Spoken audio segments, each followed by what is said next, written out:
험한 길에서도 주의 말씀 따라 떠나갔네. 때로는 두려워 넘어졌지만 신실한 주께서 붙드셨네. 아브라함의 하나님, 약속을 이루시는 주, 하늘의 별처럼 주신 그 말씀 끝까지 이루셨네. 긴 기다림 끝에 이삭을 주시고 모리아 산에서 믿음을 보셨네. 이삭 대신 준비된 어린 양, 장차 오실 예수를 보이셨네. 오늘은 창세기 12장부터 이어지는 아브라함의 이야기를 함께 살펴보겠습니다. 아브라함 하면 어떤 모습이 떠오르십니까? 고향을 떠난 사람, 믿음으로 순종한 사람, 하늘의 별과 같은 자손을 약속받은 사람, 그리고 사랑하는 아들 이삭을 하나님께 드리려고 했던 사람. 그래서 우리는 아브라함을 흔히 믿음의 조상이라고 부릅니다. 그런데 창세기를 자세히 읽어보면 아브라함은 처음부터 완전한 믿음을 가진 사람이 아니었습니다. 그는 두려워했습니다. 아내를 누이라고 속이기도 했습니다. 하나님의 약속을 기다리지 못하고 인간적인 방법을 선택하기도 했습니다. 한 번 했던 실수를 나중에 다시 반복하기도 했습니다. 그런데도 하나님은 아브라함을 포기하지 않으셨습니다. 하나님께서 먼저 아브라함을 부르셨고 약속을 주셨고 실패할 때마다 다시 붙드셨고 마침내 약속하신 아들 이삭을 주셨습니다. 그래서 아브라함 이야기의 진정한 주인공은 아브라함이 아닙니다. 아브라함을 부르시고 약속하시고 기다려주시고 끝까지 언약을 이루시는 하나님이 이 이야기의 주인공입니다. 오늘 강좌의 핵심은 이것입니다. 아브라함의 믿음보다 더 크신 하나님의 신실하심. 그럼 아브라함의 이야기를 시작하겠습니다. 안녕하세요.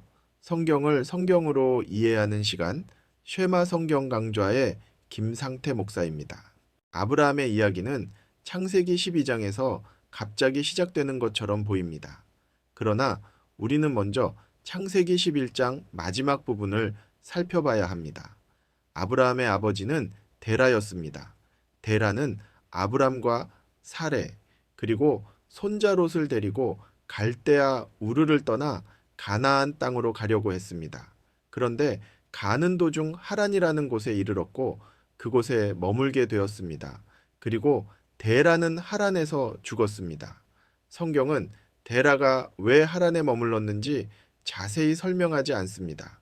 그러므로 우리가 데라를 가리켜 믿음이 없어서 중간에 포기한 사람이라고 단정할 수는 없습니다. 다만 분명한 사실은 데라가 죽은 후에도 하나님의 구원 계획은 멈추지 않았다는 것입니다. 하나님께서는 아브람을 부르셔서 가나안으로 나아가게 하셨습니다. 아브람이 살았던 갈대아 우르는 당시 메소포타미아 문명의 중심지 가운데 하나였습니다. 거대한 지구라트가 있었고 달의 신을 비롯한 여러 신을 섬기던 우상 숭배의 도시였습니다. 여호수아 24장 2절은 아브라함의 조상들이 강 저편에 거주하면서 다른 신들을 섬겼다고 말합니다. 그러니까 아브라함은 처음부터 하나님을 잘 알고 하나님만 섬기던 경건한 집안에서 태어난 사람이 아니었습니다. 우상을 섬기던 환경 가운데 살고 있던 아브라함에게 하나님께서 먼저 찾아오신 것입니다. 이것이 중요합니다. 아브라함이 먼저 하나님을 찾아간 것이 아닙니다. 하나님께서 먼저 아브라함을 찾아오셨습니다. 아브라함이 특별히 착해서 부름받은 것도 아닙니다. 아브라함에게 남보다 뛰어난 자격이 있어서 선택받은 것도 아닙니다. 하나님의 주권적인 은혜가 먼저였습니다. 개혁주의 신학이 강조하는 것도 바로 이 부분입니다. 구원의 시작은 인간에게 있지 않습니다. 구원의 시작은 하나님께 있습니다. 우리가 하나님을 사랑하기 전에 하나님께서 먼저 우리를 사랑하셨고, 우리가 하나님을 선택하기 전에 하나님께서 먼저 은혜로 우리를 부르셨습니다. 에베소서 2장 8절과 9절은 이렇게 말씀합니다. 너희는 그 은혜에 의하여 믿음으로 말미암아 구원을 받았으니 이것은 너희에게서 난 것이 아니요 하나님의 선물이라. 아브라함의 이야기는 인간이 하나님을 찾아가는 이야기로 시작하지 않습니다. 하나님이 죄인을 찾아오시는 이야기로 시작합니다. 오늘 우리의 믿음도 마찬가지입니다. 내가 남보다 지혜로워서 하나님을 믿게 된 것이 아닙니다. 내가 남보다 착해서 구원받은 것도 아닙니다. 하나님께서 은혜로 찾아오시고 말씀을 들려주시고 믿음을 주셨기 때문입니다. 그러므로 우리는 자랑할 수 없습니다. 우리가 자랑할 것은 오직 하나님의 은혜뿐입니다. 이제 창세기 12장 1절을 보겠습니다. 여호와께서 아브람에게 이르시되 너는 너의 고향과 친척과 아버지의 집을 떠나 내가 내게 보여줄 땅으로 가라. 히브리어 원문은 레크레카라는 말로 시작합니다. 이 말은 자연스럽게 번역하면 너는 가라 또는 너를 위하여 떠나라 라는 강한 명령입니다. 간혹 이 말을 내 자신에게로 가라, 진정한 자아를 찾아가라는 식으로 설명하기도 합니다. 하지만 창세기 본문의 중심은 자아를 발견하는 여행이 아닙니다. 아브라함에게 주어진 명령의 중심은 이것입니다. 네가 지금까지 의지하던 것을 떠나 나의 말씀과 나의 약속을 의지하여 가라. 하나님께서는 세 가지를 떠나라고 하셨습니다. 첫째는 고향입니다. 고향은 익숙한 생활 환경입니다. 어디에 무엇이 있는지 잘 알고 어떻게 살아가야 하는지 알고 있는 곳입니다. 둘째는 친척입니다. 고대 사회에서 친척과 시족은 생존을 위한 중요한 울타리였습니다. 어려운 일이 생겼을 때 도와줄 사람도 친척이었고 외부의 공격으로부터 자신을 지켜줄 사람도 친척이었습니다. 셋째는 아버지의 집입니다. 아버지의 집은 한 사람의 사회적 신분과 안정, 정체성의 기반이었습니다. 하나님은 아브라함에게 지금까지 안전하다고 생각했던 모든 울타리를 떠나라고 하셨습니다. 그렇다면 하나님께서 목적지를 자세히 알려주셨습니까? 아닙니다. 내가 내게 보여줄 땅으로 가라. 정확한 지명도 말씀하지 않으셨고 언제 도착할지도 알려주지 않으셨습니다. 히브리서 11장 8절은 이렇게 설명합니다. 믿음으로 아브라함은 부르심을 받았을 때에 순종하여 장래의 유업으로 받을 땅에 나아갈새 갈 바를 알지 못하고 나아갔으며 아브라함은 목적지에 대한 모든 정보를 알지 못했습니다. 그러나 자신을 부르신 분이 하나님이라는 사실은 알았습니다. 여기서 우리는 성경적 믿음이 무엇인지 배울 수 있습니다. 믿음은 아무것도 생각하지 않고 무조건 뛰어드는 것이 아닙니다. 믿음은 막연한 낙관주의도 아닙니다. 믿음은 하나님께서 누구신지를 알고 하나님께서 하신 말씀을 참되다고 받아들이며 그 말씀에 자신을 맡기는 것입니다. 아브라함은 어디로 가는지는 몰랐지만 누가 자신을 부르셨는지는 알았습니다. 이것이 믿음입니다. 창세기 12장 4절은 아주 간단하게 기록합니다. 이에 아브라함이 여호와의 말씀을 따라갔고 성경은 아브라함이 얼마나 오랫동안 고민했는지 말하지 않습니다.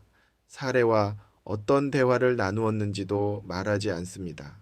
두려움이 전혀 없었다고 말하지도 않습니다. 다만 한 가지를 분명하게 기록합니다. 아브라함이 여호와의 말씀을 따라갔다는 것입니다. 믿음은 마음속의 감정으로만 머물지 않습니다. 참된 믿음은 순종으로 나타납니다. 물론 순종이 우리를 구원하는 공로는 아닙니다. 그러나 하나님을 믿는다면 그 믿음은 반드시 삶의 방향을 바꾸게 됩니다. 아브라함은 하나님의 말씀을 들었고 그 말씀을 따라 길을 떠났습니다. 첫째는 후손의 약속입니다. 하나님께서는 아브라함을 큰 민족으로 이루겠다고 말씀하셨습니다. 그런데 당시 아브라함에게는 자녀가 없었습니다. 아내 사레는 오랫동안 아이를 낳지 못했습니다. 인간적으로 생각하면 큰 민족은커녕 한 명의 자녀도 기대하기 어려운 상황이었습니다. 하지만 하나님께서는 불가능해 보이는 자리에서 약속하셨습니다. 로마서 4장은 아브라함이 믿은 하나님을 이렇게 설명합니다. 죽은 자를 살리시며 없는 것을 있는 것으로 부르시는 하나님. 아브라함의 몸은 늙어가고 있었고 사라의 태도 생명을 기대하기 어려운 상태였습니다. 그러나 하나님의 능력은 인간의 가능성에 제한받지 않습니다. 하나님은 인간의 가능성이 끝난 자리에서도 자신의 약속을 이루십니다. 둘째는 이름에 관한 약속입니다. 하나님께서 말씀하십니다. 내 이름을 창대하게 하리라. 바로 앞에 나온 바벨탑 사건을 생각해 보십시오. 바벨탑을 쌓던 사람들은 말했습니다. 우리 이름을 내자. 그들은 하나님 없이 스스로 이름을 높이려고 했습니다. 결과는 어떻게 되었습니까? 언어가 혼잡하게 되었고 사람들이 온 땅으로 흩어졌습니다. 그런데 아브라함은 자기 이름을 높이겠다고 나서지 않았습니다. 오히려 고향과 집을 떠났습니다. 그런 아브라함에게 하나님께서 말씀하십니다. 내가 내 이름을 창대하게 하리라. 사람이 자기 이름을 높이려 하면 결국 무너집니다. 그러나 하나님께서 세우시는 이름은 하나님 나라의 목적을 위해 사용됩니다. 셋째는 열방을 향한 복입니다. 이것이 아브라함에게 주신 약속의 절정입니다. 땅의 모든 족속이 너로 말미암아 복을 얻을 것이라. 하나님께서 아브라함 한 사람을 선택하신 것은 다른 민족을 버리기 위해서가 아니었습니다. 오히려 아브라함과 그의 후손을 통하여 모든 민족에게 구원의 복을 주시기 위해서였습니다. 갈라디아서 3장 8절은 이 약속을 복음이라고 말합니다. 모든 이방인이 너로 말미암아 복을 받으리라. 그리고 갈라디아서 3장 16절은 아브라함에게 약속된 궁극적인 씨가 예수 그리스도라고 설명합니다. 아브라함의 후손으로 오신 예수 그리스도를 통하여 유대인뿐 아니라 모든 민족이 구원의 복을 받게 되었습니다. 그러므로 창세기 12장은 단순히 한 민족이 시작되는 이야기가 아닙니다. 예수 그리스도를 통해 온 세상을 구원하시려는 하나님의 구속 계획이 본격적으로 펼쳐지는 장면입니다. 아브라함은 하나님의 말씀을 따라 가나안에 들어왔습니다. 그리고 세겜에 이르렀을 때 하나님께서 다시 나타나셨습니다. 내가 이 땅을 네 자손에게 주리라. 아브라함은 그곳에서 하나님을 위하여 제단을 쌓았습니다. 이후 베델과 아이 사이로 이동해서도 제단을 쌓고 여호와의 이름을 불렀습니다. 제단을 쌓았다는 것은 단순히 돌을 쌓았다는 뜻이 아닙니다. 그곳에서 하나님께 예배드리고 여호와만이 자신의 하나님이심을 공개적으로 고백한 것입니다. 가나안에는 여러 우상과 신전이 있었습니다. 그 가운데 아브라함은 제단을 쌓고 여호와의 이름을 불렀습니다. 나는 이 땅의 우상을 섬기지 않고 나를 부르신 여호와 하나님을 섬기겠습니다. 그런 믿음의 고백이었습니다. 그런데 바로 다음 장면에서 아브라함은 크게 넘어집니다. 가나안 땅에 심한 기근이 들었습니다. 아브라함은 기근을 피해 애굽으로 내려갑니다. 성경은 아브라함이 애굽으로 내려간 것 자체를 직접 죄라고 규정하지 않습니다. 하지만 애굽에 가까이 갔을 때 아브라함의 두려움과 불신앙이 분명하게 드러납니다. 아브라함은 아내 사레에게 말합니다. 당신은 아리따운 여인이니 애굽 사람들이 당신을 보면 나를 죽이고 당신은 살릴 것입니다. 그러니 나를 오빠라고 하십시오. 사레가 아브라함의 이복 누이였다는 점에서 이 말에는 사실의 일부가 들어 있었습니다. 그러나 아브라함의 의도는 상대방을 속이는 것이었습니다.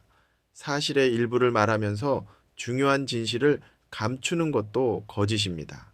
아브라함은 자기 생명을 지키기 위해 아내를 위험에 빠뜨렸습니다. 하나님께서 큰 민족을 이루겠다고 약속하셨는데도 아브라함은 그 약속보다 당장 눈앞의 위험을 더 크게 보았습니다. 그 결과 사레는 바로의 왕궁으로 들어가게 됩니다. 만약 사레가 바로의 아내가 된다면 어떻게 되겠습니까? 약속의 후손이 태어나야 할 언약의 계보가 심각한 위험에 처하게 됩니다. 바로 그때 하나님께서 개입하셨습니다. 하나님은 바로의 집에 큰 재앙을 내리셨고 사레가 아브라함의 아내라는 사실이 드러나게 하셨습니다. 바로가 오히려 아브라함을 꾸짖습니다. 네가 어찌하여 내게 이렇게 행하였느냐? 믿음의 사람 아브라함이 이방 왕에게 꾸지람을 듣게 된 것입니다. 참으로 부끄러운 장면입니다. 그런데 여기서 우리가 보아야 할 것은 아브라함의 실패만이 아닙니다. 아브라함이 언약을 지킨 것이 아니라 하나님께서 언약을 지키셨습니다. 아브라함은 사레를 위험에 빠뜨렸지만 하나님께서 사레를 보호하셨습니다.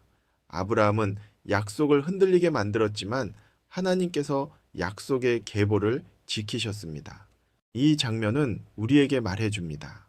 하나님의 약속은 인간의 완전함에 달려있지 않습니다.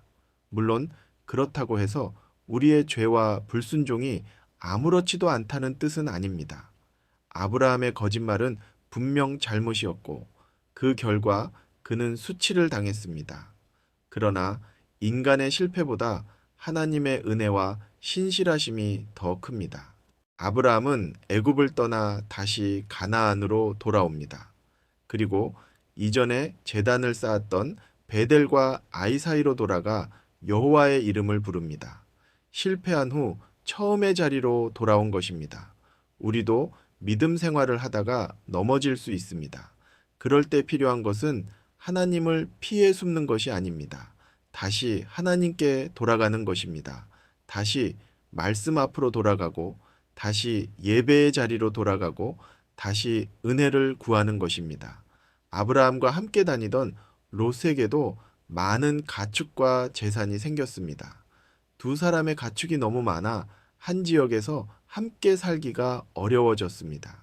목자들 사이에 다툼도 일어났습니다. 아브라함이 롯에게 말합니다. 우리는 한 친족이니 나나 너나 내 목자나 내 목자나 서로 다투게 하지 말자. 그리고 아브라함은 롯에게 먼저 선택권을 줍니다. 네가 좌하면 나는 우하고 네가 우하면 나는 좌하리라. 당시 가장이었고 연장자였던 아브라함이 먼저 선택할 수도 있었습니다. 하지만 그는 롯에게 먼저 선택하게 했습니다. 왜 그렇게 할 수 있었을까요? 아브라함에게는 하나님의 약속이 있었기 때문입니다. 눈앞에서 좋은 땅을 먼저 차지하지 않더라도 하나님께서 자신에게 필요한 것을 주신다는 믿음이 있었습니다. 롯은 눈을 들어 요단 지역을 바라보았습니다. 물이 넉넉하고 아름답게 보였습니다. 롯은 눈에 보기에 좋은 곳을 선택했습니다. 그러나 성경은 그 지역에 대해 미리 경고합니다. 소돔 사람은 여호와 앞에 악하며 큰 죄인이었더라. 롯은 경제적으로 유리해 보이는 곳을 선택했지만 그 땅의 영적인 위험을 충분히 생각하지 않았습니다. 롯이 떠난 후 하나님께서 아브라함에게 말씀하십니다.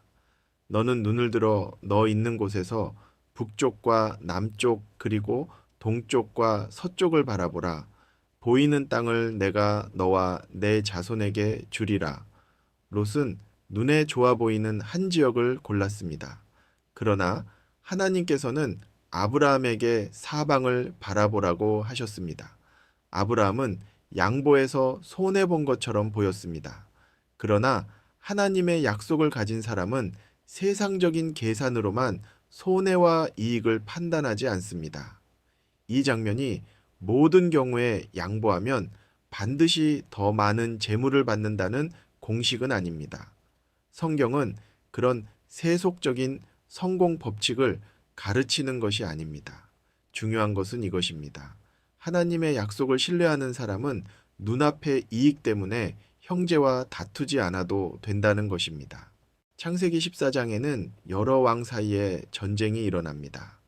소돔에 살던 롯도 전쟁에 휘말려 재산을 빼앗기고 포로로 잡혀갑니다. 그 소식을 들은 아브라함은 집에서 훈련한 사람들을 이끌고 롯을 구하러 갑니다. 아브라함은 롯을 외면하지 않았습니다. 롯이 먼저 좋은 땅을 선택해 떠났지만 위험에 빠진 롯을 구하기 위해 아브라함은 자신의 생명을 걸고 나아갔습니다. 전쟁에서 승리하고 돌아오는 길에 아브라함은 특별한 인물을 만납니다. 그 사람의 이름은 멜기세덱입니다. 멜기세덱은 살렘 왕이었고 동시에 지극히 높으신 하나님의 제사장이었습니다. 그의 이름에는 의의 왕이라는 뜻이 있고 살렘 왕이라는 말에는 평강의 왕이라는 의미가 담겨 있습니다. 멜기세덱은 아브라함에게 떡과 포도주를 가지고 나와 축복합니다. 천지의 주제이시오 지극히 높으신 하나님이여 아브라함에게 복을 주옵소서. 그러자 아브라함은 자신이 얻은 것의 10분의 1을 멜기세덱에게 줍니다. 히브리서 7장은 이 멜기세덱을 통하여 예수 그리스도의 제사장직을 설명합니다. 멜기세덱은 왕이면서 제사장이었습니다. 구약에서 일반적으로 왕의 직분과 제사장의 직분은 구분되었습니다. 그러나 예수 그리스도께서는 참된 왕이시며 동시에 영원한 대제사장이십니다. 예수님은 왕으로서 우리를 다스리시고 제사장으로서 자신을 희생 제물로 드리셨으며 지금도 우리를 위하여 중보하십니다. 멜기세덱이 예수님 자신이 직접 나타난 것인지 아니면 예수님을 미리 보여주는 역사적인 모형인지는 해석상의 논의가 있습니다. 그러나 히브리서가 분명하게 가르치는 것은 멜기세덱의 제사장직이 그리스도의 영원한 제사장직을 가리킨다는 사실입니다. 창세기에는 이미 예수 그리스도를 향해 나아가는 구속사의 길이 놓여 있습니다. 창세기 15장은 아브라함 이야기에서 매우 중요한 장입니다. 전쟁이 끝난 후 하나님께서 환상 가운데 아브라함에게 말씀하십니다. 이후에 여호와의 말씀이 환상 중에 아브라함에게 임하여 이르시되 아브라함아 두려워하지 말라 나는 내 방패요 너의 지극히 큰 상급이니라.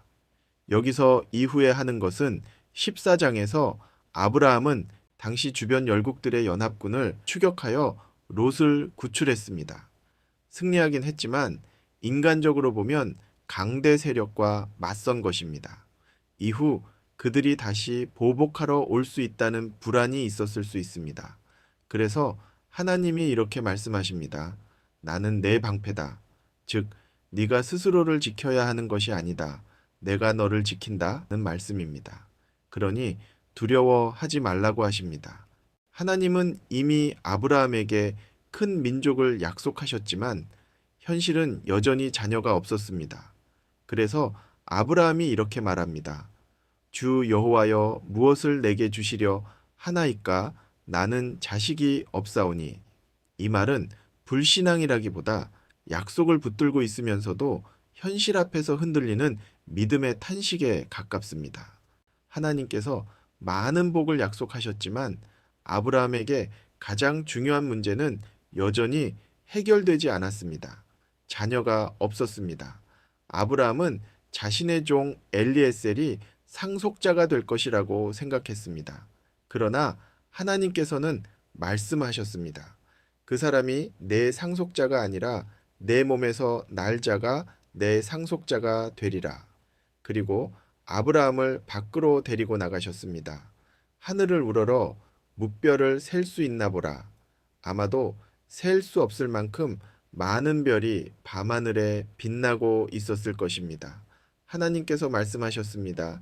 내 자손이 이와 같으리라. 그리고 창세기 15장 6절이 나옵니다.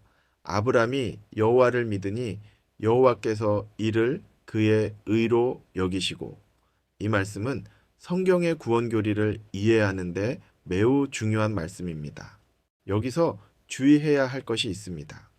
아브라함의 믿음 자체가 완전한 의로운 행위가 되었다는 뜻이 아닙니다.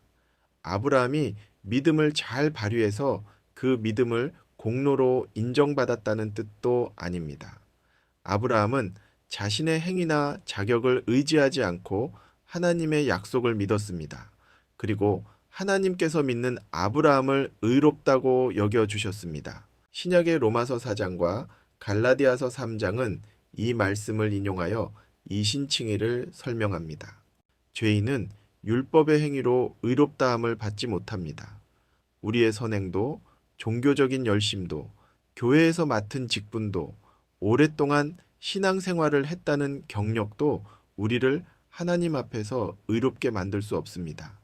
우리가 의롭다 하심을 받는 유일한 근거는 예수 그리스도께서 우리를 대신하여 이루신 완전한 의입니다. 예수님께서는 우리가 지키지 못한 율법을 완전하게 순종하셨습니다. 십자가에서 우리의 죄값을 담당하셨고 죽음에서 부활하셨습니다. 하나님께서는 믿음으로 그리스도와 연합한 사람에게 그리스도의 의를 전가해 주십니다. 믿음은 구원을 사는 값이 아닙니다. 믿음은 하나님께서 거저 주시는 그리스도의 의를 받아들이는 빈손과 같습니다. 그러므로 우리가 믿음으로 의롭다함을 받는다고 할 때 믿음 자체를 자랑해서는 안 됩니다. 우리의 믿음이 강하기 때문에 구원받는 것이 아닙니다. 약하고 떨리는 믿음이라도 참되게 예수 그리스도를 붙들고 있다면 그 믿음이 붙들고 있는 그리스도께서 완전하시기 때문에 구원받는 것입니다. 구원의 근거는 나의 믿음의 크기가 아닙니다. 예수 그리스도의 완전한 의입니다. 창세기 15장 후반부에서 하나님께서는 아브라함과 언약을 확증하십니다. 하나님께서는 아브라함에게 암소와 암염소와 숫양과 산비둘기와 집 비둘기를 준비하게 하셨습니다. 아브라함은 큰 짐승들을 반으로 쪼개 마주보게 놓았습니다. 고대 사회에서는 중요한 언약을 맺을 때 짐승을 쪼개 놓고 언약 당사자들이 그 사이를 지나가는 의식이 있었습니다. 그 의미는 아주 엄중했습니다. 내가 이 언약을 깨뜨린다면 이 짐승처럼 죽임을 당해도 좋다. 자신의 생명을 걸고 약속하는 것입니다. 그런데 해가 지고 어두워졌을 때 아브라함은 깊은 잠에 빠집니다. 그리고 연기 나는 화로와 타는 횃불이 쪼갠 고기 사이로 지나갑니다. 연기 나는 화로와 횃불은 하나님의 임재를 나타냅니다. 놀라운 점은 아브라함이 그 사이로 지나가지 않았다는 것입니다. 하나님께서 홀로 지나가셨습니다. 이것은 무엇을 의미합니까? 언약의 궁극적인 성취가 아브라함의 완전함에 달린 것이 아니라 하나님의 신실하심에 달려 있다는 것입니다. 하나님께서 약속하시고 하나님께서 보증하시고 하나님께서 이루시겠다는 것입니다. 더 깊이 생각하면 하나님께서는 마치 이렇게 말씀하시는 것과 같습니다. 이 언약이 깨진다면 그 저주를 내가 담당하겠다. 그리고 실제로 언약의 백성은 하나님의 말씀에 불순종했습니다. 이스라엘은 언약을 깨뜨렸고 우리 모두도 하나님의 법을 어겼습니다. 그런데 언약을 깨뜨린 죄인이 받아야 할 저주를 누가 담당하셨습니까? 하나님의 아들 예수 그리스도께서 십자가에서 담당하셨습니다. 그리스도께서는 우리가 받아야 할 저주를 대신 받으셨습니다. 갈라디아서 3장 13절은 말씀합니다. 그리스도께서 우리를 위하여 저주를 받은 바 회사 율법의 저주에서 우리를 속량하셨으니. 창세기 15장의 언약은 십자가를 바라보게 합니다. 다만 하나님의 은혜가 일방적으로 주어진다고 해서 우리의 순종이 필요 없다는 뜻은 아닙니다. 아브라함은 믿음으로 순종하도록 부름받았습니다. 그러나 그 순종은 하나님의 은혜를 얻기 위한 값이 아니었습니다. 은혜가 먼저였고 순종은 그 은혜를 받은 믿음에서 나오는 열매였습니다. 개혁주의 신학이 가르치는 것도 이것입니다. 우리는 행위로 구원받지 않습니다. 그러나 참된 믿음은 반드시 선한 행위와 순종의 열매를 맺습니다. 선한 행위는 구원의 뿌리가 아니라 구원받은 삶에서 나타나는 열매입니다. 하나님께서 후손을 약속하셨지만 시간이 흘러도 아이는 태어나지 않았습니다. 1년이 지나고 2년이 지나고 여러 해가 지났습니다. 아브라함과 사레는 점점 늙어갔습니다. 사레는 자신의 여종 하갈을 통하여 자녀를 얻자고 제안합니다. 당시 고대 사회에는 아이를 낳지 못하는 아내가 여종을 남편에게 주고 여종이 낳은 아이를 자신의 자녀로 받아들이는 관습이 있었습니다. 그러므로 아브라함과 사레의 선택은 당시 문화에서는 이상하게 보이지 않았을 수 있습니다. 하지만 세상 문화가 허용한다고 해서 하나님의 뜻이 되는 것은 아닙니다. 하나님께서는 분명 아브라함의 몸에서 태어날 상속자를 약속하셨습니다. 그런데 아브라함과 사레는 하나님의 때를 기다리지 못하고 인간의 방법으로 약속을 이루려고 했습니다. 하갈이 임신하자 가정 안에 갈등이 시작되었습니다. 하갈은 자신의 여주인 사레를 낮게 보기 시작했고 사레는 아브라함을 원망했습니다. 아브라함은 책임 있게 문제를 해결하기보다 사레에게 책임을 넘깁니다. 사레가 하갈을 괴롭히자 하갈은 광야로 도망갑니다. 인간적인 방법으로 해결하려 했던 일이 더 큰 상처와 갈등을 만들어낸 것입니다. 그러나 하나님은 도망간 하갈을 외면하지 않으셨습니다.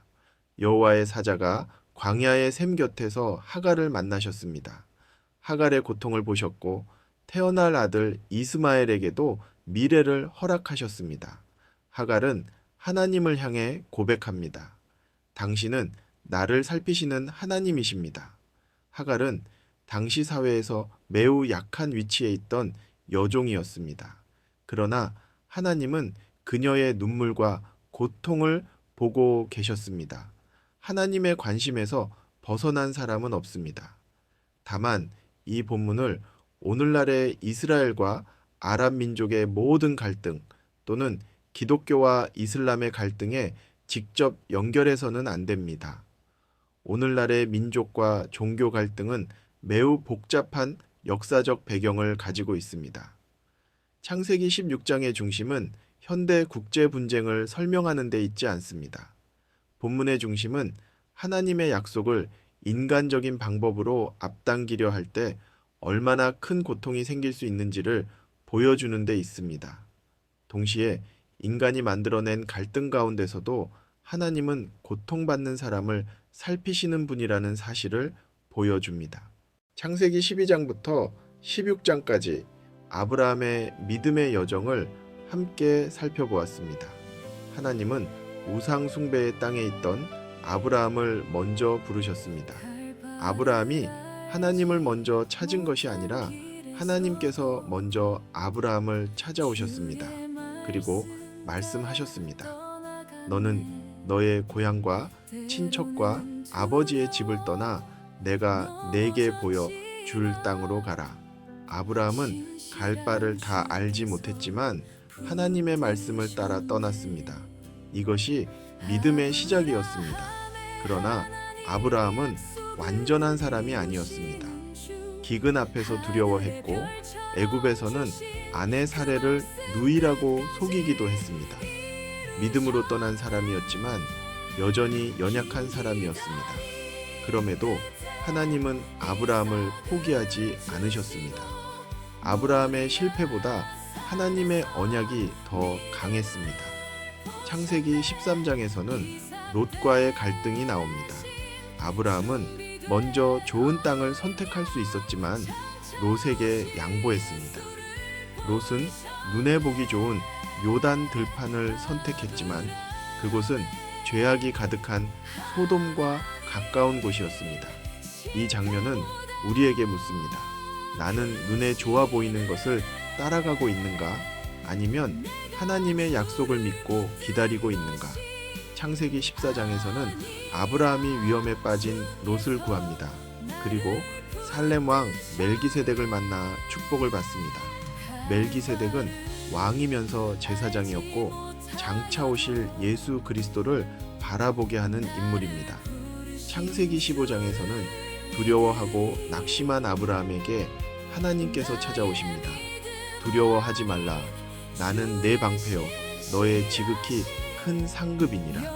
하나님은 하늘의 별을 보여주시며 약속하셨습니다. 내 자손이 이와 같으리라. 그리고 성경은 말합니다. 아브라함이 여호와를 믿으니 여호와께서 이를 그의 의로 여기시고 아브라함은 완전해서 의롭다 하심을 받은 것이 아닙니다. 하나님의 약속을 믿었고 하나님께서 그를 의로 여겨주셨습니다. 그리고 하나님은 쪼갠 짐승 사이를 홀로 지나가심으로 언약을 확증하셨습니다. 이 약속은 아브라함의 힘으로 이루어지는 것이 아니라 하나님께서 친히 이루실 약속이었습니다. 하지만 창세기 16장에서 아브라함과 사레는 기다림을 견디지 못했습니다. 하나님의 약속을 인간적인 방법으로 이루려고 했고 하갈을 통해 이스마엘을 낳게 됩니다. 그 결과 가정 안에 갈등과 상처가 생겼습니다. 하나님의 일을 내 방식대로 앞당기려 할 때 오히려 더 큰 아픔이 생길 수 있음을 보여줍니다. 그러나 하나님은 하갈도 외면하지 않으셨습니다. 광야에서 도망친 하갈을 찾아오셨고 그의 고통을 보셨습니다. 하갈은 하나님을 이렇게 고백합니다. 나를 살피시는 하나님.